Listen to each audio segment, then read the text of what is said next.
The Children of OWU is a film that I had written, but I do not have the funds for the movie, so I converted it into a stage play and then further converted it into a book. Now, for those of you who don't know, the story of OWU is an actual event that took place in Nigeria around 1821. The combined force of Ijebu and Ife attacked the city of OWU and burned the whole city to the ground. For those of you who schooled around 2000, you must have come across or read Women of OWU by Femi Osofison. Now, not only did I adapt from the actual story of OWU, I also adapted elements from the book Women of OWU. In Femi Osofison's book, the gods actually came down to communicate with the people of OWU, and we see in the early part of the book where you hear a woman talking to one of their gods and saying, "Oh, you didn't come and help us. The forces of Ijebu and Ife, they've destroyed everything. The cities, they are burning the city." And then the God is like, "Oh, you didn't pray to me the way you're supposed to pray to me. You didn't call on me how I told you to call on me." And then the women are like, "We don't know," but then it's too late.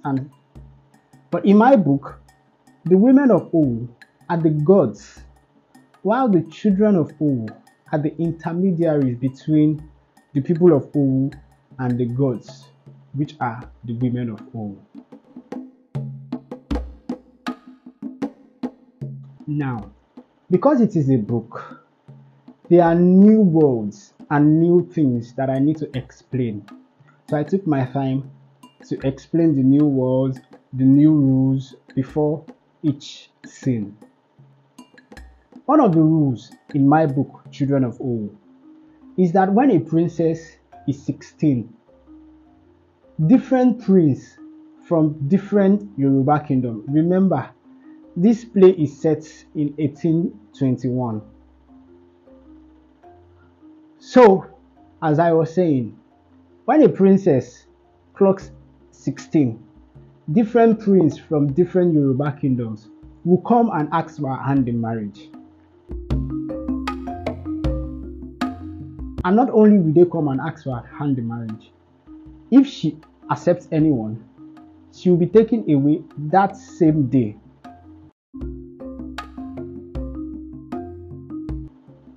Now, there's another rule.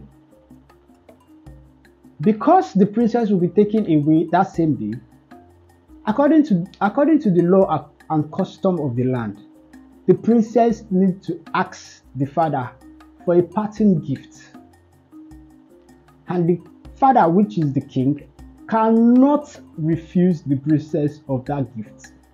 So for example, if the princess says, "Oh, I want the head of Mr. Lagbaja," the king must provide the head of that Mr. Lagbaja, else something evil is going to happen to the king. In my book, there is a princess that asks for the head of 7 lions, and they were only able to provide 3 before the end of the ceremony. She left. The king slept and never woke up. That is how serious it is. So in my book, what the king do is they try to have a good relationship with their daughter once she's around 15, so that she won't ask for a ridiculous parting gift, so that nothing evil will happen to them. King Asukungbade in my book is one of the most wealthiest and influential king in all Yoruba kingdom. However, he does not have a male child. Having tried so many times, married a lot of women, has given birth to 27 different girls. His anger and impatience has caused him to start acting abnormal. So they named him the Mad King of Ife. Now, he got so frustrated. Every 16th year of his daughter, they keep going one by one. And then he decided that he is never going to marry again or give birth to a child again. So the last child, which is Princess Awelewa, is the one that the whole story borders around.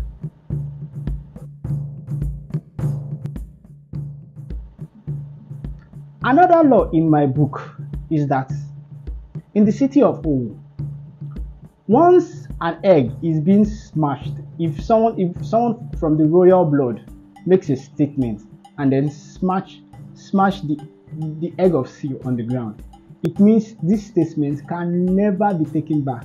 It means the person is telling you that this is my word and this is final. I will never go back on this word. So once they smash the egg of seal, that is final. One of the most important rule or new world rule in my book is that only those of royal blood can marry from royal blood. So a commoner is villagers that don't have royal blood.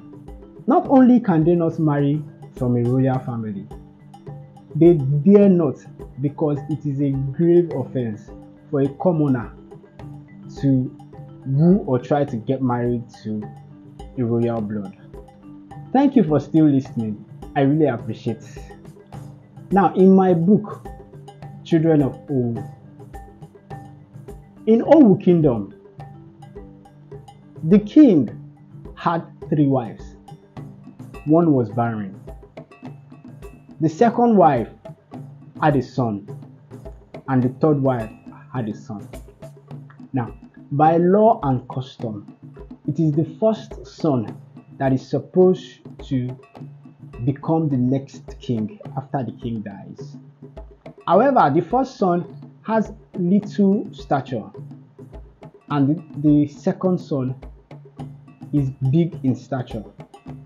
So the mother, conniving with some of the armies and securities in the palace, decide to overthrow the elder brother because she believes her son has the look of a king and the authority of a king, and he deserves to be the king ahead of his elder brother.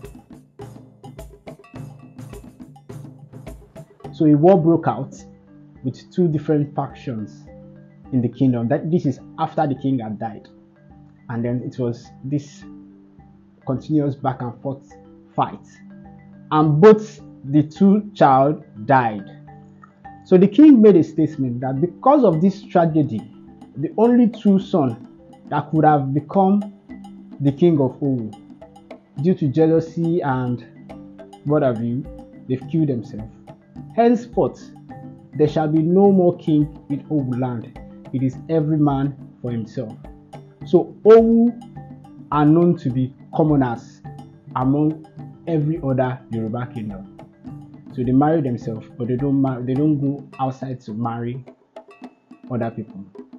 So like I said in my book, once the princess is 16, different prince from different Yoruba kingdom will send Aroko a message to the king that I am interested in marrying your daughter.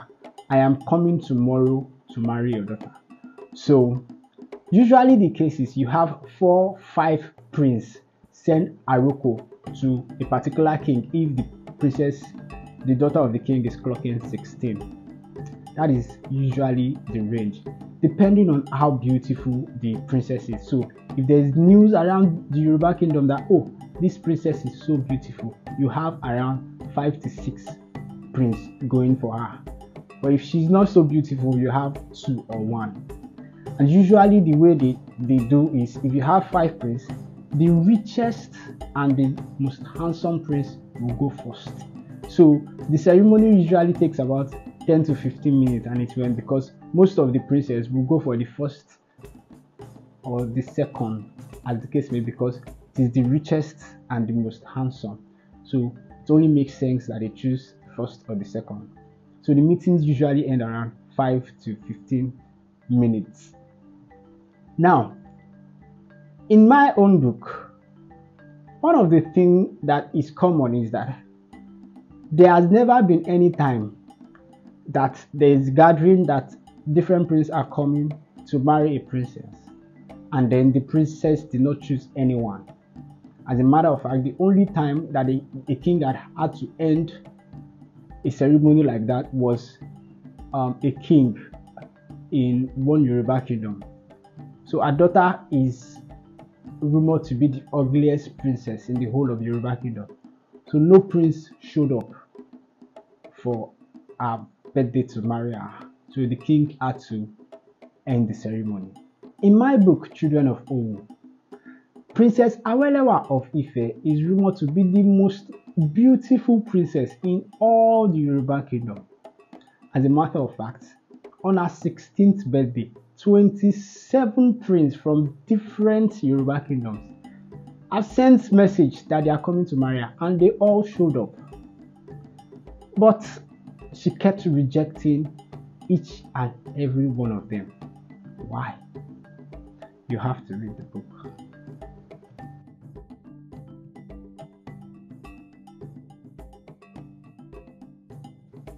So I'm very particular about music for my projects. I write songs in my head and feel I write them down. So if I'm writing a project, I just scan through my head to see if I have any song that will fit that particular project that I'm working on. There is this song that I had written. I wrote the song when I was 18 years old. Araromire.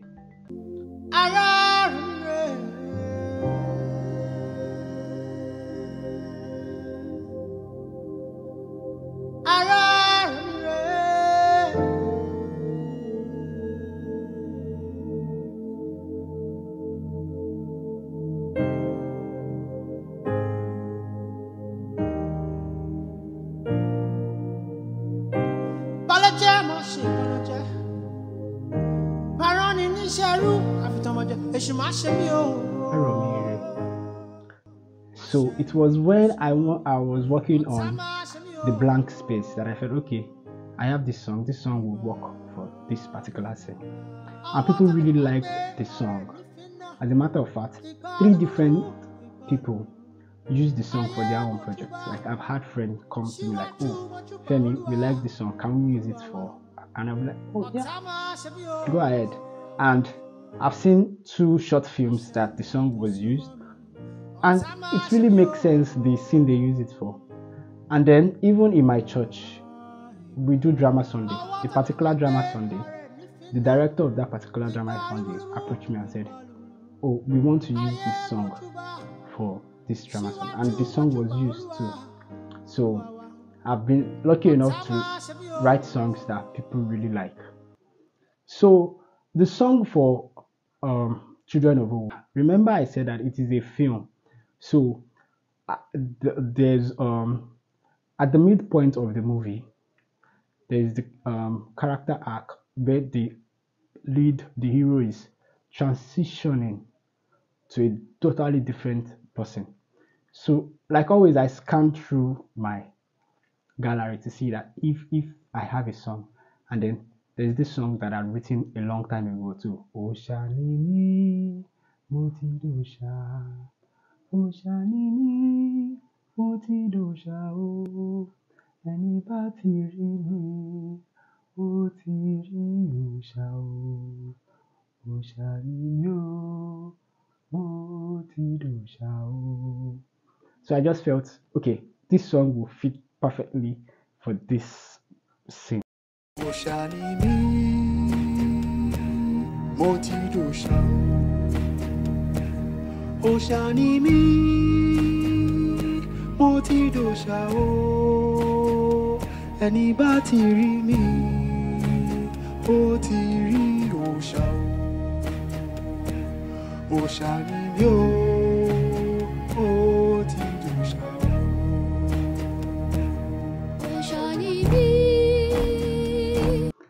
So because I had to convert the film to a stage play and then to a book, I didn't want to throw out all the elements because it's a totally different, well, not totally different, but then the movie is not exactly like the stage play, and the stage play is not exactly like the book. So there are little fractions that will be missing. Do you understand? So, but I left some elements, like some of the songs I wrote. I take pride in writing songs for my project. So I wrote all the songs. It's a musical. The stage play is a musical, and I wrote all the songs for it. So we have Oshanimi, we have Bino Banjo, we have Oluorun, we have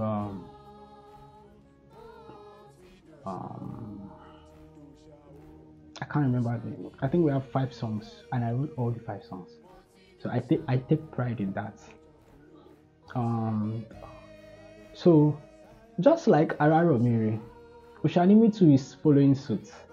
I've had people come to me like, oh, I like this song, and I'll be like, oh yeah, you can use it for your project. Just give me appropriate credits. And then the reason why I knew the song was going to be a big instrument for the success of the film and the stage play and the book is because, so what I do is, if I write a song or if I write a project, I have few friends that I tell, oh, what do you think about this idea? I have this idea, and I tell them, and if they go, oh wow, it's a great idea, I know, before I go, I know some of my projects that I've written out, be it song, be it play, be it music, and I'll be like, this one could Ginoto, and there are some I'll be like, this one is done. So most time, 95% of the time, what I think about the project is the reaction I get from people. Exactly. So if I'm like, this one is not really it, so people go, it's nice, I like it, so I know that it's not really. But if I start telling people about the art and they're like, huh? Or immediately they are seeing the picture and they are coming up with different ideas, and I'm like, calm down, listen to this part. Or wait, that's not the end. So I know that, okay, this is, so the song is like that. When I sing it to people, they catch it immediately, they get it immediately. For example, the producer of the song, the first one we have, is Michael Bedford, and this guy is my cool friend. How I got to meet him is another story for another day. But he's always like, his eyes is always like half closed, and it's like, so if you tell him, oh Mike, I have this song, and he'll be like, oh, okay, sing on Mike, and then he plays the keyboard. So most times his eyes is always like that. Like, I know when I sing a song for him and it's like this throughout, I know the song is not really it. So for Oshanimi, when I said, oh, I have this song, and then they said, oh, yeah, his eyes is like that, and then I start,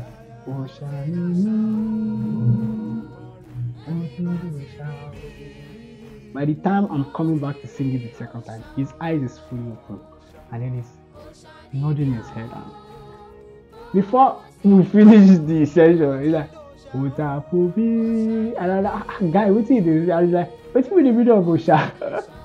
I said, Osha, are God for Yoruba. And I'm like, oh, okay. So when I sing the song to people, immediately they get it. Even for Mr. Shenwa Obajo, the founder of Footprint of David. The first time I met him and I told him about the book, and I said, it's a film, but I'm converting it to a book, and there's this song, and then I start singing this. Immediately he was human. Immediately he was trying to put verse. Okay, calm down. So it's a song that people get immediately.